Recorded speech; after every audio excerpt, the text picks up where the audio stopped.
మహాదేవుడు మన రక్షకుడైనటువంటి యేసుక్రీస్తు అంటే ఒక ఆయన అంటాడు, కాదండి మీకు ఆ క్వశ్చన్ తెలీదు, ఇక్కడ కామా ఉండాలి అంటాడు. ఇక్కడ కామా ఉండాలి, మహాదేవుడు కామా మన రక్షకుడు అంట. నేను అన్నాను, మీరు గ్రీక్ ఎప్పుడైనా చదువుకున్నారా అని అడిగాను. గ్రీకు స్పెల్లింగ్ వచ్చా మీకు అని అడిగాను. ఏ క్లాస్కి వెళ్ళారా మీరు గ్రీకు అని అడిగితే నోటి మీద ఏలేసుకున్నాడు, మాట్లాడలేదు. ఓన్లీ తెలుగు బైబిలే చాలు నాకు అంటాడు. ఏ తెలుగులో రాశాడు యేసుప్రభు నీకు బైబిల్? మీకు తెలుగులో రాసిచ్చాడా యేసుప్రభు బైబిల్? హిందీలో రాసిచ్చాడా? అపోస్తలులు ఎన్నుకున్నటువంటి భాష అరమాయిక్ మరియు గ్రీక్.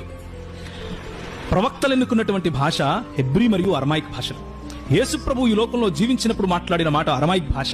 ఆ భాషలో మాట్లాడినటువంటి ఆ భావ ప్రకటనను తెలుగులోకి మనము అనువదించుకున్నాం. మన బైబిల్లో ఇంతింత అక్షరాలలో రాసి ఉంటారు. కన్ను గుడ్డిపోయాయా మనకు? ఏముంది ఇక్కడ? ఆదిమ హెబ్రీ భాషలో నుండి భాషాంతరం చేయబడింది. అది కూడా చదవా? Download ShareChat.